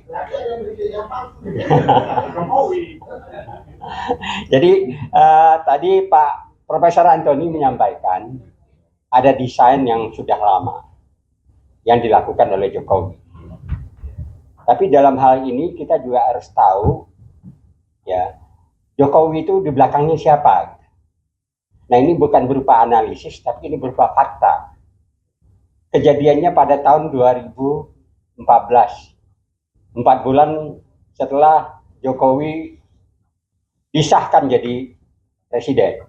Waktu itu berkunjung ke Beijing, ditemani oleh Puan. Sepulang dari sana, langsung ke Bandung, karena saya juga di Bandung. Karena ada acara wisuda dari IPDN. Waktu itu KSP-nya adalah Teten Mas Duki. Teten Mas Duki melakukan, mengumpulkan tokoh-tokoh dari Jawa Barat untuk ketemu dengan Presiden Jokowi. Pada saat bersamaan dengan wisuda, atau di sela-sela wisuda. Di situ disampaikan oleh Jokowi bahwa dia baru pulang dari Tiongkok dan ketemu Xi Jinping, dan dia berbunga-bunga menyampaikan betapa hebatnya Cina, dan dia telah melakukan perjanjian. Perjanjian itu akan dibantu dan programnya akan dilaksanakan di Indonesia. Di situ dia sampaikan juga bahwa programnya juga akan mempekerjakan rakyat Cina atau tenaga kerja Cina. Ketika itu 12 tokoh Jawa Barat, salah satunya adalah sahabat saya yaitu Profesor Dr. Asep Arlan SH MH, sedikit kesal karena dia bilang itu tidak mungkin karena ada undang-undang tenaga kerja.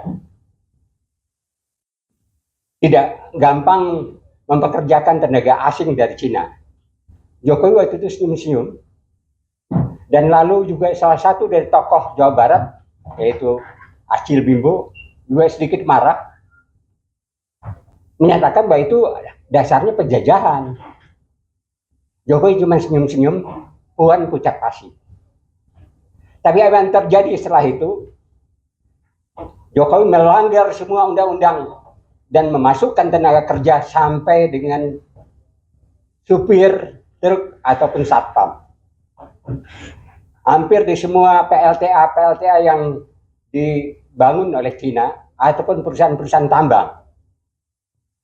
Artinya ini sudah ada rencana pengkhianatan. Lalu kedua, apa yang disampaikan oleh sahabat saya yaitu almarhum Dr. Rizal Ramli. Ketika dia di Rempang, kebetulan saya satu angkatan dengan Rizal Ramli dan juga sama-sama setahanan juga dengan Profesor Musni Umar. Kalau Pak Musni Umar 7 bulan ya sama lah dengan saya, tapi Rizal Ramlinya kebagian 1,5 tahun di Sukamiskin waktu tahun 1978. Dengan gamblang Rizal Ramli di Rempang menyatakan bahwa Jokowi ini adalah boneka dari Xi Jinping. Dan dia mengosongkan Pulau Rempang yang telah dihuni beratus tahun oleh masyarakat di sana dengan tujuan Pulau Rempang itu akan dijadikan pangkalan militer. Nah ini ingin saya sampaikan ke Bapak pimpinan DPD sebagai tambahan dari fakta bahwa yang namanya desain yang disampaikan oleh Pak Profesor Antoni tadi berkaitan dengan adanya di belakang. Adanya di belakang Jokowi siapa, dan itu juga dibuktikan pada saat Fufu Fafa menjadi wakil presiden didatangi oleh Perdana Menteri wakil presiden Cina. Saya kira itu tambahnya.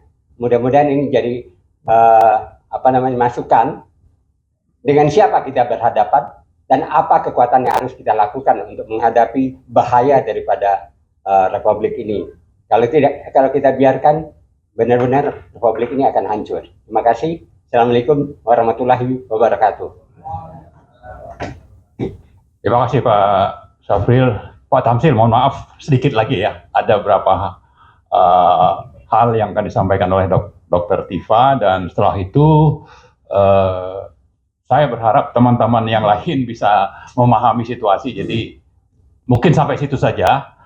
Paling saya nanti akan menyampaikan beberapa usul yang sangat kita harapkan kepada DPD. Nah, sebelum itu saya persilakan Dr. Tifa. Izin untuk menambahkan informasi ya, karena pertama itu dari sisi legalitas pendidikan dari Gibran Rakabuming. Ini saya bicara Gibran, karena saya termasuk bersama dengan Pak Roy Suryo itu termasuk yang pertama kali melakukan penelitian tentang keabsahan dari ijazah SMA dari Gibran. Karena yang menjadi persyaratan maju wakil presiden bukan ijazah sarjana, tapi ijazah SMA. Yang sampai dengan hari ini tidak ada satupun, bahkan Gibran sekalipun, itu bisa membuktikan bahwa dia memiliki ijazah SMA. Dia pada waktu acara Narasi TV, ketika kami berdua meramaikan soal ijazahnya dia, itu dia mengatakan bahwa ada dua tokoh yang mengatakan ijazah saya palsu. Padahal kami berdua sama sekali tidak mempermasalahkan soal ijazah sarjananya dia, yang berkemungkinan juga palsu.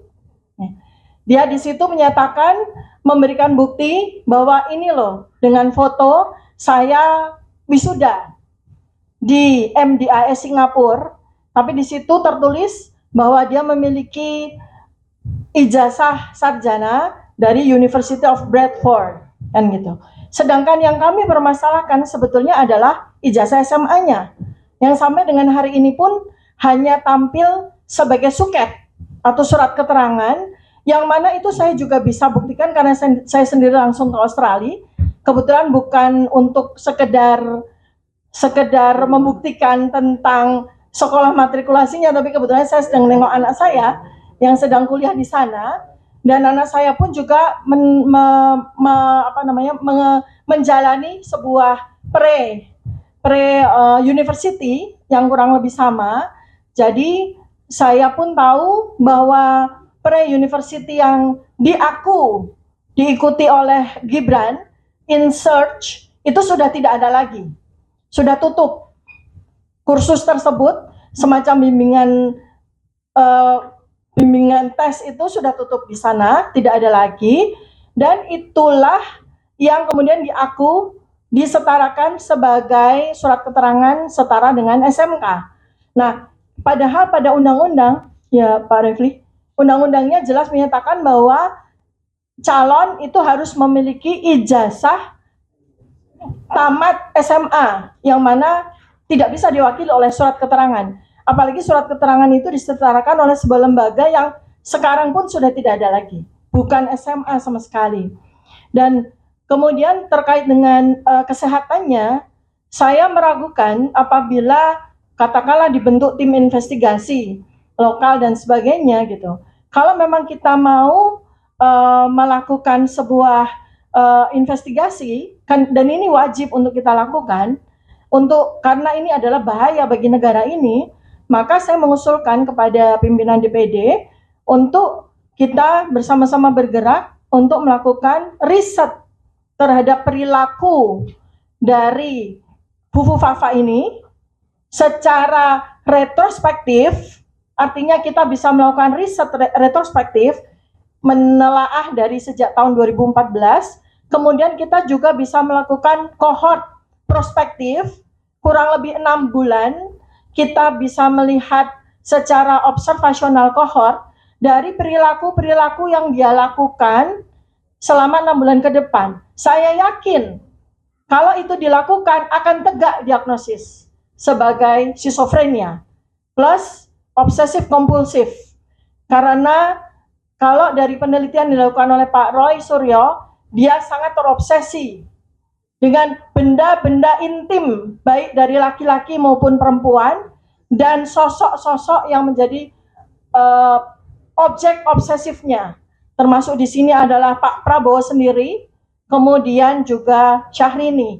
Demikian yang bisa saya sampaikan. Jadi permintaan dari kami adalah barangkali mungkin apakah dari DPD atau dari mana bisa melakukan investigasi yang seperti yang saya usulkan tadi. Terima kasih banyak.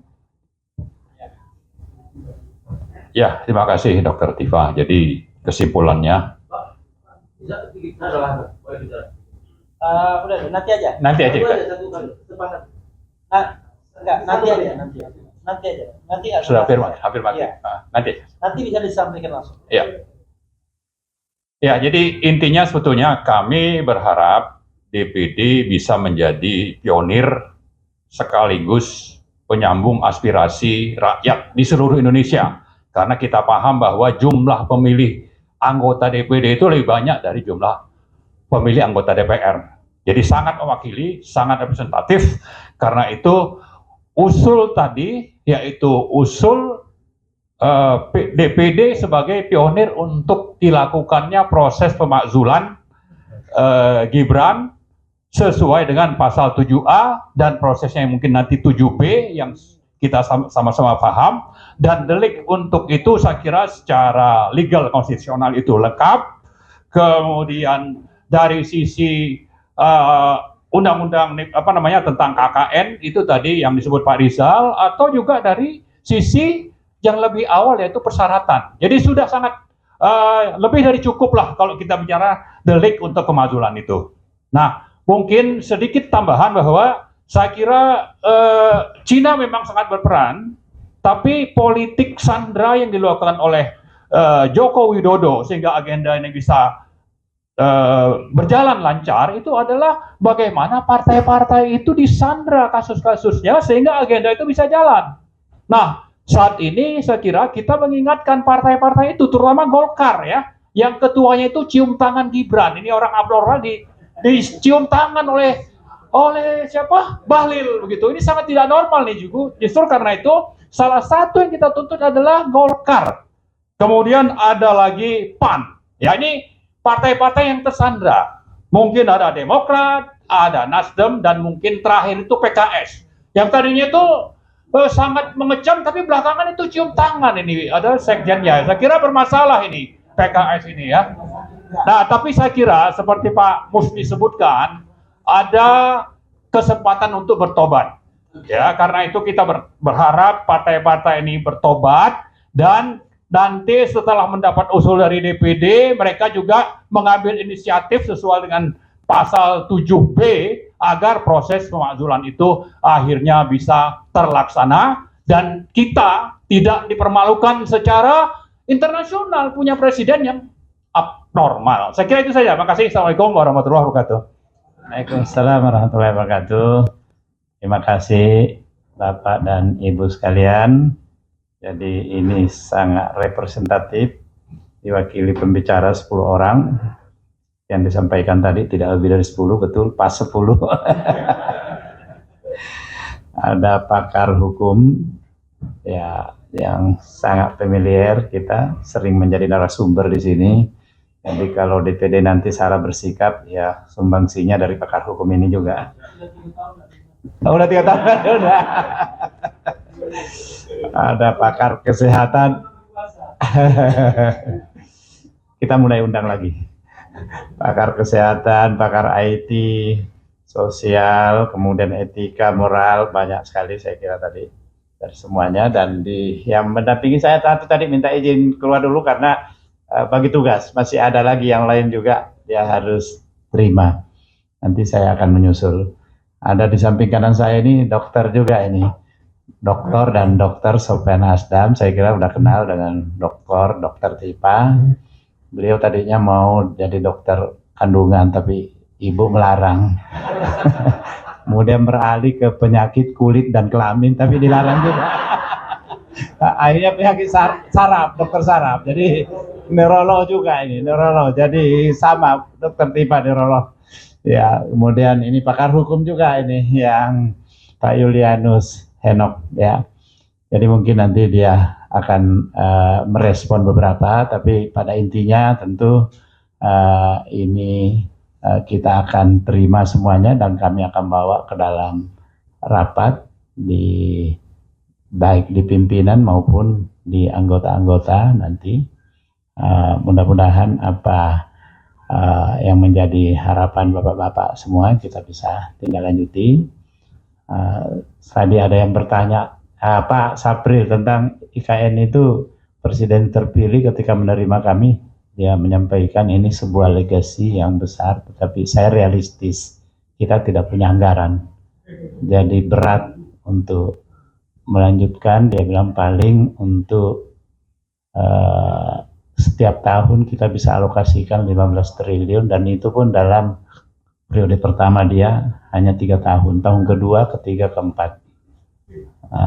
Ya berarti harus dilanjutkan oleh yang selanjutnya lagi, tapi bisa dibayangkan kalau cuma 45 triliun dalam 5 tahun berarti perlu waktu 50 sampai 60 tahun untuk menyelesaikan itu. Ini sesuatu yang luar biasa. Ya, apakah kemudian harus kita menambah utang lagi? Tetapi menambah utang itu salah satunya utang untuk gali lubang tutup lubang, karena saya punya pengalaman lama juga di Badan Anggaran, ya banyak juga memberikan dapat masukan-masukan dari Pak Antoni. Saya kira ini posisi kita ini agak berat kalau apalagi ada program-program dari presiden terpilih ini yang lebih strategis. Cuma dulu waktu saya diterima sebelum pelantikan dia memang titip pesan, bilanglah sama teman-teman itu, buat apa bergerak untuk menjatuhkan Pak Jokowi? Pak Jokowi ini sebentar lagi juga dijatuhkan, tidak dijatuhkan akan selesai. Dan betul kan selesai tanggal 20 Oktober kemarin. Nah, saya kira terhadap Wapres yang ada sekarang ini, sesuai dengan masukan dari bapak-bapak sekalian ini juga menjadi konsen kami. Jadi meskipun tadinya ada kebanggaan, ada anak muda yang mewakili Indonesia di dalam ini. Jadi iya, Gen Z ini katanya green generation. Jadi kita perlu generasi yang hijau. Tapi mungkin ya kata dokter Tipa tidak pas. Baik, mungkin Dr. Sofyan ada sedikit respon. Silakan. Saya kira cukup dari Pak Tamsil. Jadi terima kasih Pak Marwan, yang selalu saya ikuti itu yang salurannya keren jadas. Beliau di sebelah kanan. Dan Rizal, ya, kemudian Pak Rizal Padilla punya apa juga selalu saya ikuti. Ya, alhamdulillah sore ini ketemu yang saya kenal baik. Memang waktu masih di BUMN beliau, waktu saya masih wali kota Bontang Pak, saya sering berhubungan Pak Said Didu. Ya saya neurolog Dr. Tipa, jadi kuliahnya Dr. Tipa sore ini menambah pengetahuan saya. Ya, insya Allah saya ketua komite 1 yang memang bidang kami pemerintahan. Saya pasti akan menyampaikan nanti laporan kepada pimpinan tentang kedatangan bapak-bapak dan aspirasi yang dibawa. Dan apalagi sudah ada wakil ketua di sini. Saya kira itu aja dari saya, Pak. Iya, terima kasih dokter. Lanjut, Dr. Julianus Enoch. Ya, silakan. Assalamualaikum warahmatullahi wabarakatuh. Salam sejahtera bagi kita semua. Yang saya hormati pimpinan Pak Ustadz Tamsil sebagai pimpinan kami Ketua DPD RI, Bapak Ibu dan semua yang hadir pada sore yang berbahagia ini. Kami terima kasih atas kehadiran tokoh-tokoh kritis bangsa ini ya. Kami senang atas kehadiran Bapak Ibu sekalian. Ini menjadi tugas kerja kami ke depan, karena kami dari daerah untuk Indonesia, itu moto kami. Sehingga saya sebagai pimpinan di Badan Akuntabilitas Publik, BAP, kami menerima laporan-laporan seperti ini selain masalah kerugian negara, juga masalah hal-hal seperti ini. Maladministrasi ya. Jadi ini menjadi catatan dan masukan kami yang sangat baik, Pak Marwan, Pak Profesor Refli Harun, ya, Antoni, dan yang paling sering saya lihat ini Pak Profesor Roy Suryo. Belum ya Pak ya, Pak Dr. Roy Suryo ya. Ya, ini tokoh-tokoh yang luar biasa ya. Saya hari ini langsung bisa melihat ini orang-orang kritis terhadap bangsa ini. Kita perlu orang-orang yang kritis supaya yang nggak benar di bangsa ini kita perbaiki bersama-sama. Jadi prinsipnya kami akan nanti bawa di pleno BAP sendiri, kemudian kami akan ke pimpinan selanjutnya supaya mudah-mudahan ini menjadi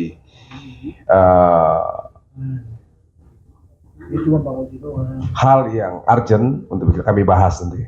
Sekali lagi atas kesempatan dan penjelasan yang luar biasa ini dari tokoh-tokoh yang berkompeten, kami rasa sangat penting buat kami apabila kami membutuhkan data-datanya nanti, baik untuk laporan dan sebagainya. Ya dari hukum ada ya, dari BP ada ininya ya, bentuk laporannya ya, ada BP, pimpinan BP, pimpinan sekjenan, ya, ya nanti beliau Pak Helmi, berdiri Pak Helmi. Terima kasih Pak. Dari kesekjenan kami, beliaulah yang akan memberikan laporan-pelaporan sehingga kami akan bisa menindaklanjuti. Sekali lagi terima kasih. Assalamualaikum warahmatullahi wabarakatuh. Salam sejahtera kita semua. Waalaikumsalam warahmatullahi wabarakatuh. Saya kira demikian pertemuan kita dalam kesempatan ini. Nah, waktu juga udah maghrib.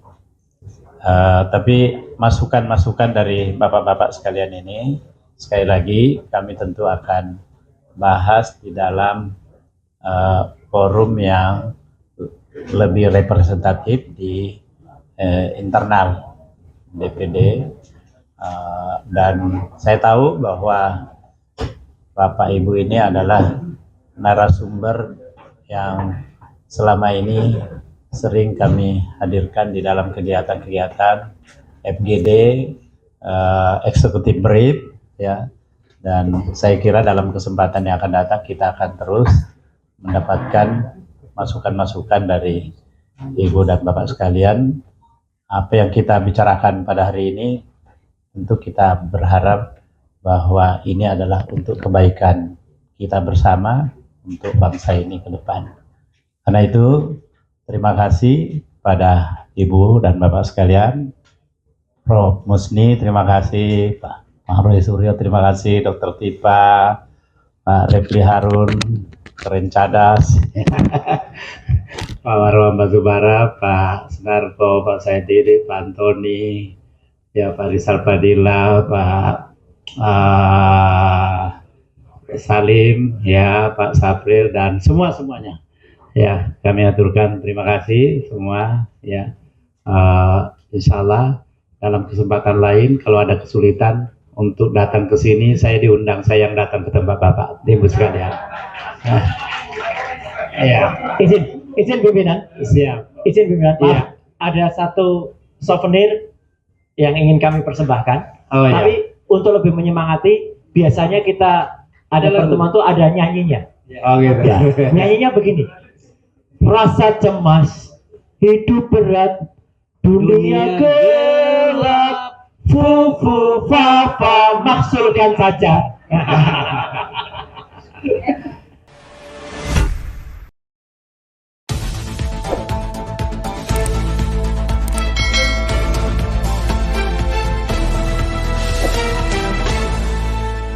Racikan Berita